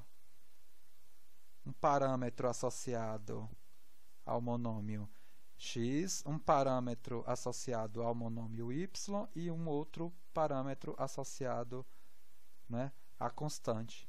Tá? Eu estou colocando aqui i para facilitar a minha apresentação, que varia de 1 até 3. Eu vou ter aí π1, π2 e π3, onde eu vou ter que obrigatoriamente calcular cada um desses valores. Como é que eu calculo esses valores? A partir da característica da função de elementos finitos, que eu sei que o π avaliado em xi, yi, ele vai ser 1 quando i for igual a quem? A j, e vai ser 0 quando i for diferente de j. Tá? Com i e j variando de 1 a 3. Tudo bem, gente? Entenderam por que tem que ter 3 monômios? Lembra da aproximação de barra sobre função normal, né, com 2 nós? Qual é a cara? Era uma função linear com 2 entradas, né, com 2 monômios, né, a parcela linear e a parcela constante. Por quê? Porque eu só tinha condições de calcular o valor daquela função em 2 pontos. E por que eu estou colocando linear? Porque a exigência de diferenciabilidade apresentada pela forma bilinear do meu problema, que me caracteriza a matriz rigidez, a ordem da derivada maior lá é 1. Então, essa aproximação aqui ela é suficiente. Qual vai ser, né, o grau da aproximação aqui do campo de deslocamento? O grau do campo de deslocamento é unitário. E quem consegue me responder qual vai ser, né, a cara do campo de tensão que eu vou obter para um problema plano analisado com elemento finito triangular de 3 nós? Se a deformação é a derivada do campo de deslocamento. Se minha função é uma função linear, qual vai ser o campo de deformação?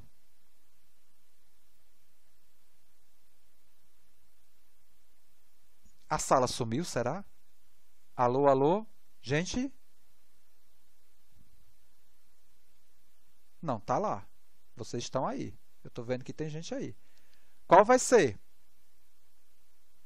Hein, gente?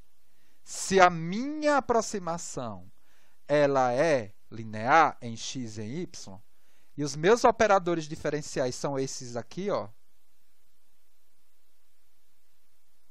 Qual vai ser a cara do meu campo de deformação aproximado?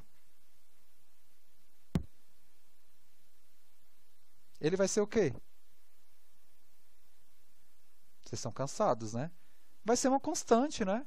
Eu derivo uma função de grau 1. Ela vai para onde? Para a constante. É tanto que esse elemento finito aí, esse elemento finito triangular, ele é conhecido como elemento de deformação constante. Vocês vão comumente encontrar, né, em bibliografias em inglês, aqui, ó, o elemento CST, ou até em software comercial, é o elemento CST. Né? É o Constant Stress Triangle. O elemento, né, de strain, né? E também stress, né? Porque a tensão também vai ser constante no elemento. Mas aqui, ó, o elemento triangular de deformação, strain, né? É constante. Perfeito? E com essa expressão aqui e essa condição de definição das funções de elementos finitos, isso daqui eu fiz só para compactar. Tá? Eu teria que, ó, vou fazer aqui a conta para 1, assim, a explicitação da conta para 1, mas depois já vou colocar o resultado para as outras, senão a gente não sai hoje daqui. Então, o que é que acontece? Né? Na verdade, eu tenho, por exemplo, psi atrelado ao nó 1. Então, é x, y, vai ser quem?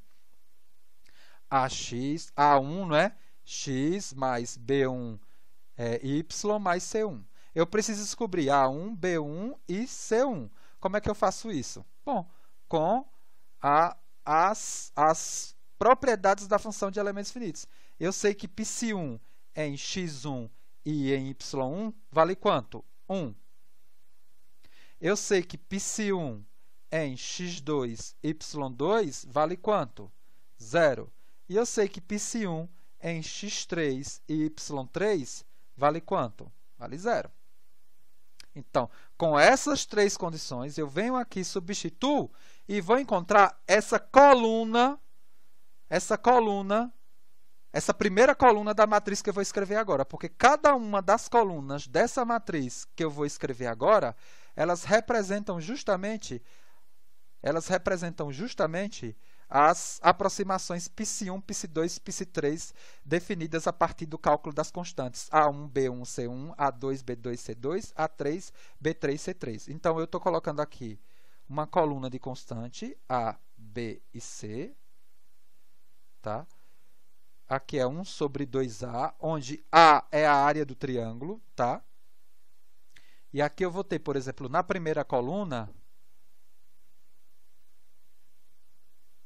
esses elementos daí, A1 vai ser quem? Y2 menos Y3 sobre 2A. Né? B1 vai ser quem? X3 menos X2 sobre 2A. E C1 vai ser quem? X2 vezes Y3 menos X3 vezes Y2. Aí eu vou ter A2, B2 e C2. A2, Y3 menos Y1. Aqui é x1 menos x3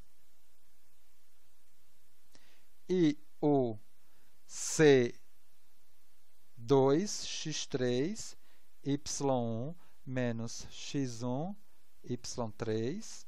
E, finalmente, A3, y1 menos y2, x2 menos x1 e C3, x1, y2, x2 é y1.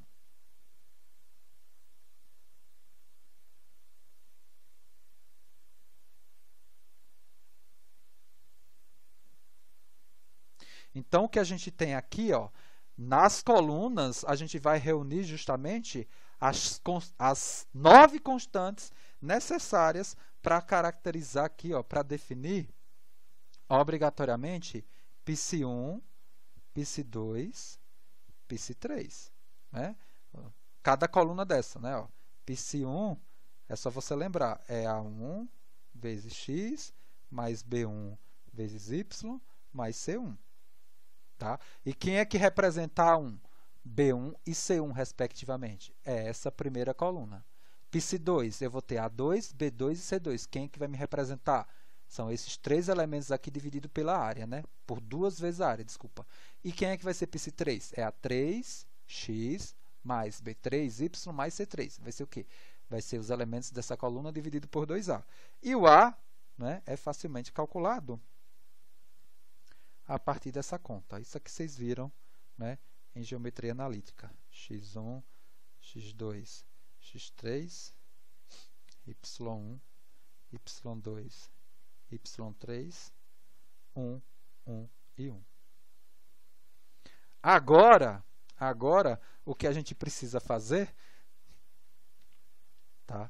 Eu vou terminar já com essa fase aqui de escrita e eu vou só rapidinho mostrar para vocês, porque não vai dar tempo hoje, o exercício que a gente vai fazer na próxima aula.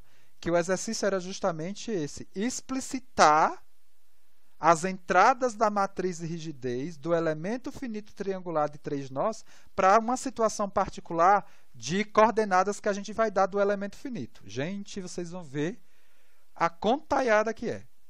Então, na verdade, para o elemento finito triangular, eu vou pegar, por exemplo, né, a matriz de rigidez do elemento finito triangular é isso daqui. Né?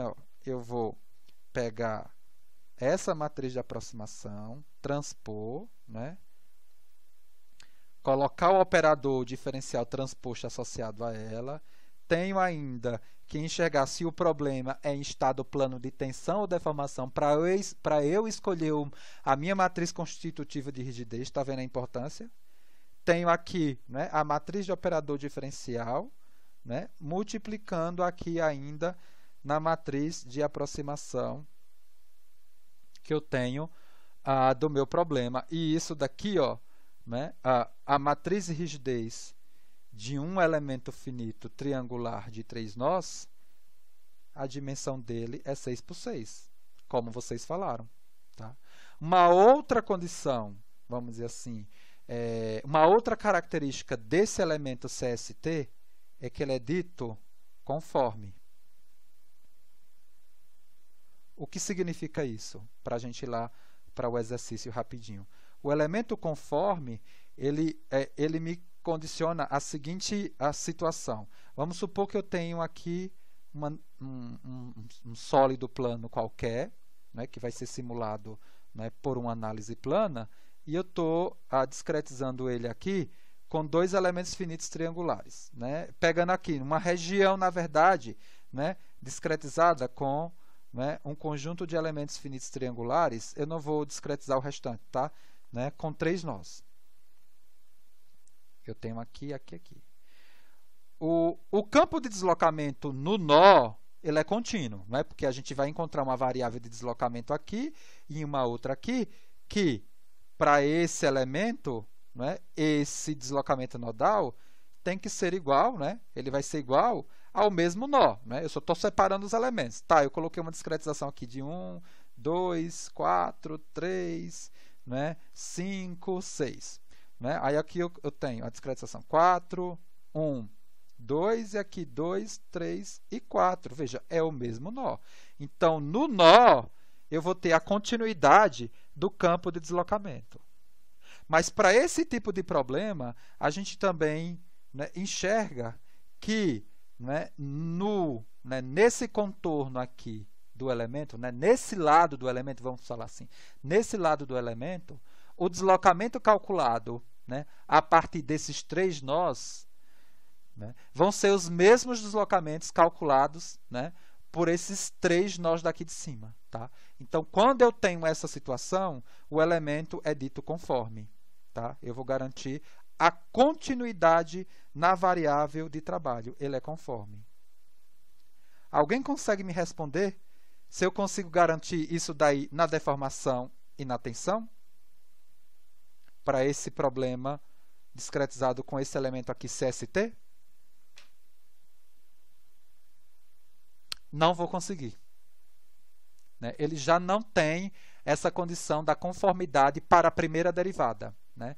Você vai ver que eu vou ter funções constantes aqui que possivelmente não vão representar, tá? Não vão me representar os mesmos valores avaliados por esse elemento e por esse elemento nessa região aqui. Eu não vou conseguir. É tanto que a representação do campo de tensão elemental, você vê que tem saltos, tá? Entre um elemento e outro. Você não tem uma representação contínua como no campo de deslocamento. O exemplo que eu quero mostrar para vocês é justamente esse daqui. Ó, tá? Eu tenho um elemento finito triangular de 3 nós e a intenção é caracterizar a matriz e rigidez, tá, desse problema analisado com um único elemento finito, cujas coordenadas são essas. Tá? É uma coisa bem idealizada. Só para a gente enxergar, vamos dizer assim, a cara, né, dessa matriz de rigidez para essa situação. Perfeito? Deixa eu só parar o espalhamento agora, para a gente voltar aqui para... Tá todo mundo enxergando o SMS agora? Sim? Sim. Perfeito. Então, o que a gente vai fazer é isso. Tá? Então, é uma situação onde eu tenho o sistema de coordenada, né, colocado no nó 1, e as coordenadas dos 3 nós eles são dadas por essas apresentadas aqui. Unitário para facilitar as contas. Então, eu defini aqui no SMS, né, as coordenadas do nó 1, do nó 2, do nó 3. Já calculei, né, a área pelo determinante... Né, deixa eu ver aqui se eu tinha colocado. Isso. O determinante da minha matriz, né, perfeito. E aí o que eu quero fazer é justamente o cálculo, tá, da matriz de rigidez, né, da minha integral de volume. Veja que essa integral de volume, ela, como o problema é plano, né, eu vou transformar ela numa integral dupla multiplicando aqui esse elemento por uma dada espessura. Tudo bem, gente? Tá? Porque originalmente ela é uma integral de volume. Tá? O volume não desaparece, o sólido não desaparece. A hipótese é tratar o sólido por meio de um problema, né, avaliado na condição plana. Tá? Ou seja, 2 dimensões maiores que a terceira, mas a terceira não some. Tá? Então, eu transformei uma integral de volume nessa integral de área aqui, nas direções x e y, multiplicando aqui por uma constante que vai me dar a condição de volume. Tá? Quando eu multiplicar dx dy por t, eu tenho a condição de volume. E aqui, ó, a matriz de rigidez ela vai ser integrada, não é? De 0 a 1 e de 0 a 1. A questão que segue agora é você determinar os valores da psi, assumir uma situação de análise que seja EPT ou EPD, a gente vai ver o que eu assumi, e processar as contas. Aqui eu estou considerando o problema em estado plano de tensão. Aí eu dei aqui a minha matriz constitutiva de rigidez. E o próximo passo é justamente determinar a matriz que guarda as aproximações, a psi, que eu utilizei aquela expressão que eu mostrei, né? Ou seja, cada uma dessas colunas, ela vai me dar aqui, ó, cada uma dessas colunas aqui, ela vai me dar os A's, o A, o B e o C respectivo de cada uma das funções. Então tá aqui, ó, né? Primeira função, A, B e C, tá aqui, ó, A, B e C. Segunda função, A, B e C. E terceira função, A, B e C. Está aqui. Então, a φ de 1 tem essa cara, a φ de 2 vale x e a φ de 3 de xy vale y. A matriz B é a matriz de operador diferencial. Tá? Ela está aqui. Tá? Del x, del y, del y, del x. E aí eu tenho a minha matriz de aproximação escrita naquela forma. As aproximações, né, escritas no caráter matricial, né, enxergando aqui justamente a aproximação do campo U e do campo V elemental. E o que eu vou fazer agora é justamente multiplicar o B pelo psi. Por que eu estou fazendo isso? Porque a matriz de rigidez ela me pede isso. Ó. Eu vou ter, né, a multiplicação de B por psi. Coloquei aqui essa multiplicação, encontrei explicitei ela aqui, está aqui. E aí eu estou vendo que o resultado de B vezes psi ele é composto do quê? Tudo de constante, não é isso? Então, se tudo é... porque D só tem constante. B vezes psi só tem constante. Se isso tudo é constante, eu posso tirar da integral, e a integral ela fica justamente a integral da área do triângulo, que vale quem? Meio. Aqui, ó. Não é, ó? É justamente meio da base vezes a altura. Quanto vale a base? Vale 1 e a altura vale 1. Então, é base 1 vezes a altura 1 dividido por 2. Então, como é tudo constante, eu tiro da integral e eu calculei a área. Perfeito. Está aqui agora a matriz de rigidez. Meio, né, dessa matriz aqui transposta, pré-multiplicando a minha matriz constitutiva de rigidez e pós-multiplicando pela matriz aqui, ó, de operador diferencial, a aproximação vezes a espessura. E aí a gente chega aqui na matriz de rigidez do elemento triangular CST, aplicando integração exata. Na próxima aula, a gente vai resolver mais 2 exercícios utilizando o elemento CST, apresentar o elemento quadrilateral de 4 nós, tá?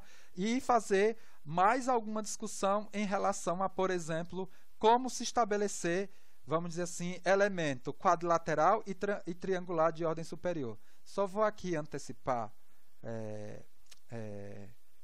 isso daqui, para que vocês possam pensar como fazer isso para o elemento quadrilateral. Olha só. O elemento triangular de 3 nós, ele teve a constante, o monômio x e o monômio y. Só que eu não tô transmitindo isso, não vai valer mais. Eu faço na próxima webconferência. Eu estou escrevendo aqui no meu quadro, mas não está sendo transmitido mais. Não está sendo... Mas na próxima webconferência a gente discute sobre isso, tá? Esse exercício já está disponível lá por completo, tá? E eu vou também colocar outros exercícios para a nossa próxima webconferência, que já vai ajudar vocês também no processo de resolver o próprio trabalho, né, que eu propus para vocês. Falar nisso, nem todo mundo ainda definiu os grupos, gente.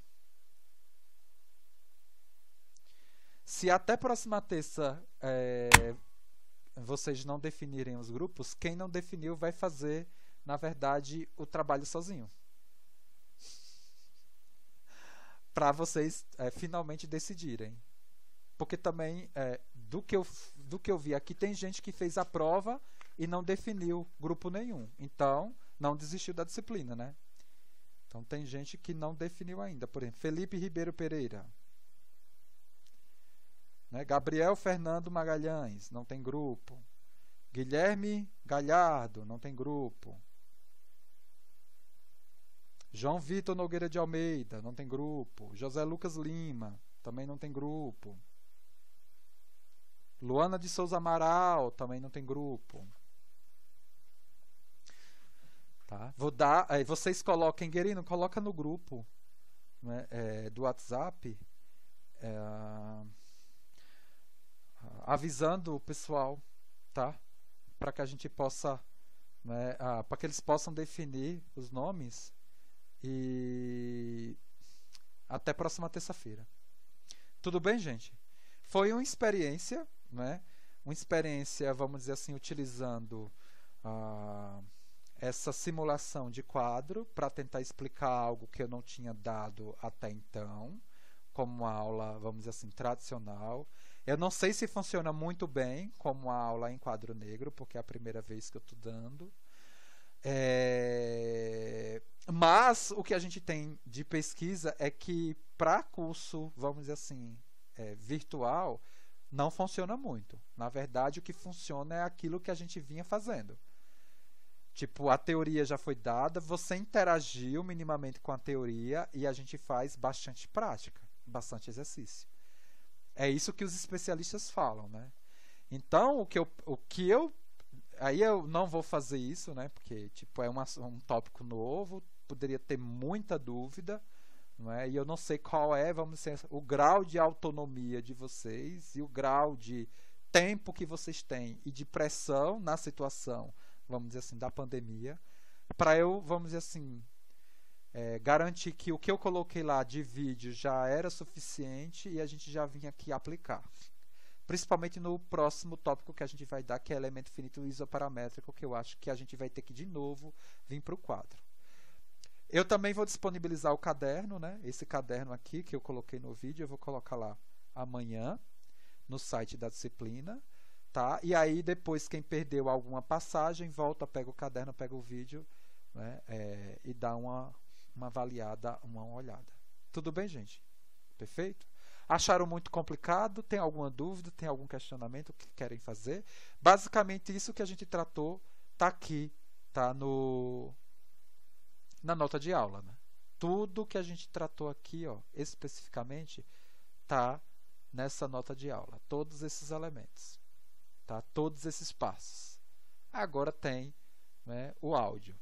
Tá? Explicando, passo a passo, o que está aqui descrito, tá? Nas transparências da disciplina. A gente deu, né, a gente abordou até esse ponto aqui, do elemento finito triangular. Olha aqui a cara, tá? Das funções que a gente apresentou. Tá? Ela é unitária no nó, varia linearmente dentro do elemento, tá? E vai para zero nos outros nós. Legal, não é? Ó. E aí, próxima. A gente fez isso, né? Caracterizou a matriz de rigidez. Não avaliamos nada sobre estabelecer o vetor de força elemental. Né? A gente vai ver isso na próxima aula. E também... era isso que eu queria comentar. Ó. Tá vendo aqui, ó, gente? O elemento finito triangular de 3 nós, né? Ele é de grau 1. E no triângulo de Pascal, vamos dizer assim, que é a lógica para se construir elementos triangulares de ordem superior, a posição dos monômios me define a quantidade de nós necessária para caracterizar o elemento finito. Por exemplo, o elemento finito de ordem 2, de grau 2, ele vai ter quantos nós? Aqui, ó, 1, 2, 3, 4, 5, 6 nós. Está aqui ele descrito. E assim a gente constrói os elementos finitos triangulares de ordem superior com mais nós. É aquilo que eu falei. Não necessariamente um elemento finito triangular ele só vai ter 3 nós. Não, o elemento de ordem mais baixa, que atende à exigência de diferenciabilidade do meu problema, que é o problema elástico linear, né? Ele vai ter 3 nós. Os de ordem superior, não. Né? A gente vai ter de 6, né? E assim... Né? A quantidade de nós. Por exemplo, ó, o de grau 3, veja, aqui o de grau 2 eu só tenho nó no lado do triângulo, mas o de grau 3 eu vou ter nó, ó, no meio do triângulo, porque a posição do monômio no triângulo de Pascal me dá a posição do nó que me caracteriza aqui o triângulo. Então, ó, de grau 3 eu tenho todos esses aqui no lado e esse aqui cruzado, tá? Dentro do triângulo. Perfeito, gente? Tem alguma observação, algum questionamento que queiram fazer em relação ao trabalho, em relação ao material do SE? Professor, eu tenho uma pergunta da parte 2 do projeto, né? O senhor pede que a gente faça uma verificação justamente com esses elementos, né? E provavelmente Sim. nós precisaremos de uma ferramenta computacional, propriamente dita, Isso. para que nós a implementemos, né? Aham. Tudo bem usar uma ferramenta comercial?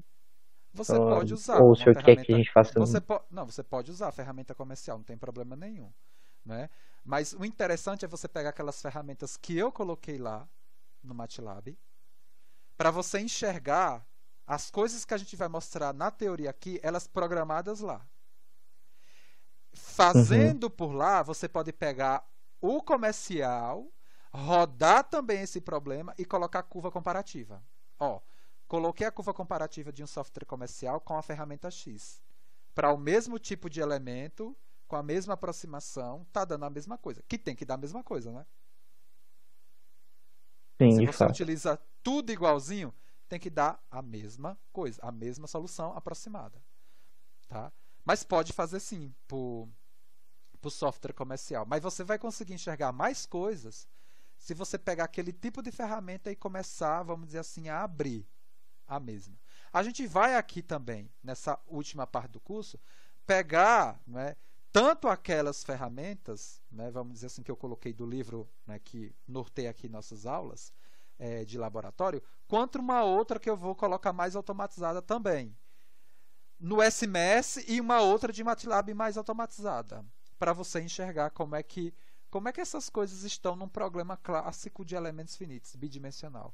Porque para passar um problema bidimensional para um problema tridimensional é muito tranquilo, é muito fácil. É tanto que eu não vou dar nem aqui análise tridimensional.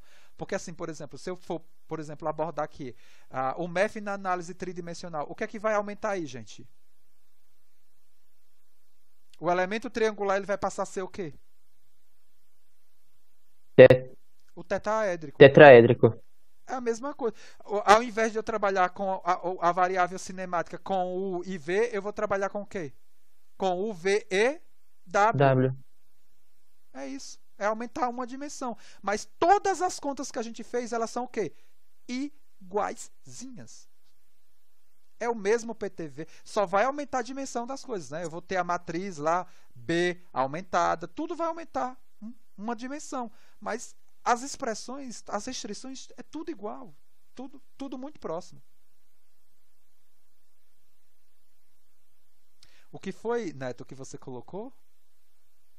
Aqui. O Neto está aqui. Esse é o triângulo de Pascal. Eu falei triângulo... O primeiro elemento aqui, né, do triângulo de Pascal é o CST. Né? Isso daqui é o triângulo de Pascal que me caracteriza, né, as aproximações para grau 1, para grau 2, para grau 3 e assim vai. Tá? O Neto que está aqui é o meu aluno de mestrado, ele trabalha comigo, né, utilizando formulações não convencionais, né, de elementos finitos para analisar esse tipo de problema aqui, problema bidimensional. Só que ele não faz como F clássico, ele utiliza uma outra abordagem, tá? Ou seja, é uma outra forma integral, não é essa que a gente apresentou, é uma outra forma integral, tá? A forma integral que a gente condicionou é para a formulação clássica de elementos finitos. E ele vai nos ajudar aí no final da disciplina. Ele vai estar aqui, né? Eu vou utilizar uma ferramenta que ele desenvolveu, vou trabalhar aqui no laboratório. Perfeito? Quer falar alguma coisa, Neto?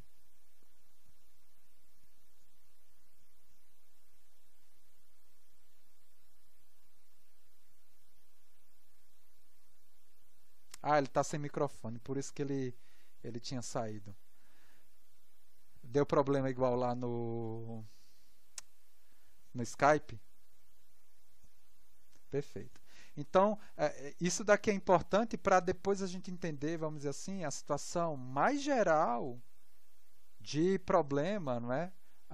Plano analisado, né, via MEF, que são os elementos finitos isoparamétricos. Tá? Mas antes de ir para o elemento finito isoparamétrico, a gente tem que obrigatoriamente passar por aqui. Perfeito? Eu vou finalizar, tá, a gravação, 2 horas. Chega, hein? Quando o pessoal ver esse vídeo aí de 2 horas, vai arrepiar o cabelo, os meus colegas da computação. Mas tudo bem, é isso. O bom é que fica para, né, as próximas turmas. Tá? Então, até a próxima terça-feira, dia 12, com a nossa 11ª webconferência, né, ainda nesse tópico aqui, o MEF, análise de problemas bidimensionais. Tá certo, gente? Boa noite e bom descanso. Amanhã eu coloco lá no canal